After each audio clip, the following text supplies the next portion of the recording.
Comment ça a commencé?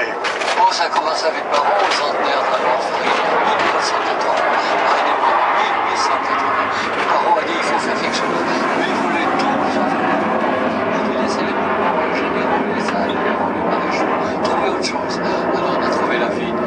Alors je pense que c'est une réussite, puis quand on a eu la vigne, on a cadastré à 1,618 m le nombre d'or du Pythagore, l'harmonie parfaite, Rembrandt, le Panthéon, tout ça, le Champagne. C'est la harmonie parfaite. Maintenant, il s'agissait de vendanger, on a trouvé des solutions les plus insolites pour vendanger. Une année, Caroline de Monaco a mené la vendange avec le poulet au village.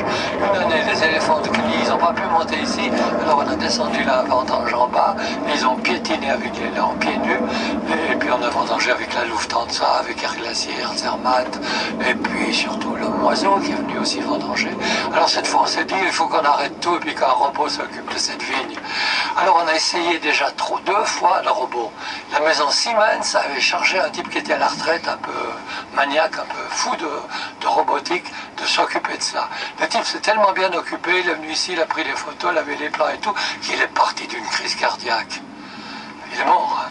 Alors après on a essayé le robot avec une équipe vaudoise. Eux ils sont venus, c'est tout semblé prêt. Ils ont dit on va encore faire un essai du côté d'Aigle pour pas que les gens voient le robot en vallée. Et le machin s'est craché près d'Aigle. Alors aujourd'hui on va essayer la troisième fois. On verra. Festifly TV suit des événements sportifs et musicaux en Europe. Là, on a filmé pendant 2 ans principalement des festivals pour la RTS, avec Couleur 3, tout ça. Et là, maintenant, on commence avec Yann à avoir des autres plans avec des pompiers, des communes. Et on est en train de chercher toutes les possibilités qu'il y a à développer avec les drones. C'est vrai qu'il y a des possibilités d'abord extraordinaires, de qualité, de maniabilité, et puis c'est aussi nettement moins cher qu'un hélicoptère. Oui, tout à fait. Ça reste relativement assez écologique.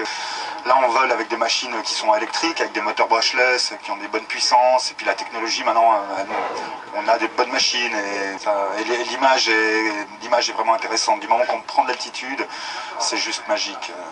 Est-ce que vous avez des tarifs, sans forcément les dévoiler, mais enfin, qui permettent à un tout petit festival ou voire à une société locale ou à une fête villageoise de pouvoir s'offrir vos services? Oui, on reste, comme vous disiez avant, ça reste quand même relativement assez bon marché comparé à un vrai hélicoptère. Maintenant, on a des tarifs soit à la journée, soit à la demi-journée, ou pour un particulier qui veut une petite maison, on a des tarifs plus intéressants. Sinon, on fait des partenariats des fois avec une manifestation qui n'a pas trop de budget. Alors là, nous, on a organisé une fois une vente de DVD, c'est-à-dire qu'on a filmé la manifestation et après on a vendu sur place le DVD, par exemple. Ce qui permet à la société locale de pouvoir avoir vos services à moindre coût. Hein. Voilà, exactement. Pour couvrir certaines manifestations, vous devez être plusieurs. Comment ça se passe? Alors, moi, je suis au pilotage de l'hélicoptère et Yann, qui est à côté, s'occupe du pilotage de la caméra. Donc lui, il a la caméra qui bouge sur 360 degrés, et là il suit le sujet. Moi je m'occupe de juste le pilotage pur de la machine, et lui il peut, comme il veut, aller où il veut, et filmer ce qu'il veut. Il est le caméraman à bord, quoi. Voilà, c'est le caméraman à bord, exactement. Comme quand on prend quand on fait des photos aériennes, alors là, lui, on a un récepteur spécial qui me donne en retour l'image de ce que voit l'appareil photo. Alors c'est comme si Yann était dans l'appareil. Est-ce qu'on peut imaginer filmer des régates sur le lac où il y a problème à cause de l'atterrissage?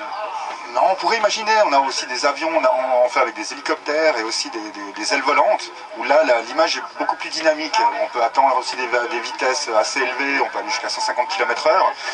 Et après, alors, il y a l'intérêt d'avoir l'image en retour vidéo.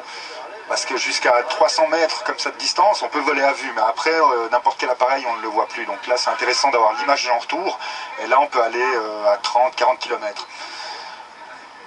Nous, on a fait des tests à 5-6 km. Mais là, on entre dans la loi des drones, donc c'est une autre législation. Et pour l'instant, en Suisse, ils sont encore trop gentils avec la loi.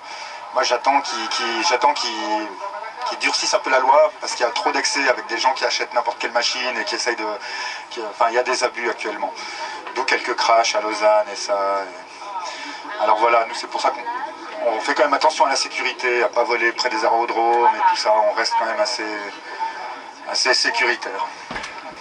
Des reportages sur des villages aussi, des offices du tourisme, vous leur offrez ces services? Oui, là on a travaillé pour Saint-Pierre-de-Clage, on a filmé le village. Et on fait aussi beaucoup de promotions de patrimoine. Là, on a filmé des régions comme les pyramides de Zaigne, tous des endroits intéressants. Mais là, personne ne nous paye, donc là, c'est pour le plaisir, voilà. Il est vrai que vous pouvez vous approcher d'une église, d'une cathédrale, comme un hélicoptère ne peut pas le faire. Hein. Exactement. Enfin, les deux se complètent. Le vrai hélicoptère et le drone se complètent. On n'a pas les mêmes images avec. Nous, on peut aussi avoir des images assez éloignées ou ça. Mais par exemple, pour faire un départ sur un lac au-dessus des roseaux, voilà, là c'est une image vraiment intéressante où on peut avoir une proximité de 1 mètre sur le sujet. Après, tout dépend du pilote, hein, c'est parce que l'hélicoptère reste un long moment de solitude. C'est très complexe à apprendre. Jean-Claude Biver est déjà venu à la vigne de Farinet. Sur les 1000 personnalités venues en 30 ans, il est dans les 1000. Sur ces 1000, on en a retenu 100 pour le mettre dans le livre d'or d'aluminium qui est là-bas. Il est dans les 100. Et puis sur les 100, on en a sorti 20 qui nous ont dit une phrase que l'humanité n'a pas le droit d'oublier. Il est dans les 20. Sa phrase, vous pouvez la voir. Celui ou celle qui mise sur l'amour entre vivants dans l'immortalité. Bravo, mon cher ami Jean-Claude. Depuis des millénaires, on a transporté le raisin avec à dos d'homme, à dos de mulet, à dos d'éléphant, à dos d'hélicoptère, mais jamais avec un drone marié à un robot. Jean-Claude, merci d'avoir pris le temps pour venir chez nous. Je crois évidemment aux robots. Mais ce que je crois, en quoi je crois le plus, c'est dans ce que les robots et les machines ne pourront jamais nous donner. Un robot, une machine, ne peut jamais avoir une vision. Les robots, les machines ne peuvent qu'exécuter ce qu'on leur a dit d'exécuter. Qu'est-ce qui est supérieur au savoir? C'est la créativité. Mais la créativité, elle se met au-dessus du savoir. Et la créativité, c'est l'amour. Donc, nous serons toujours supérieurs aux robots, car nous aurons toujours la vision, car nous aurons toujours la créativité, car nous serons toujours enfants de l'amour, et le robot n'est que enfant de la technologie.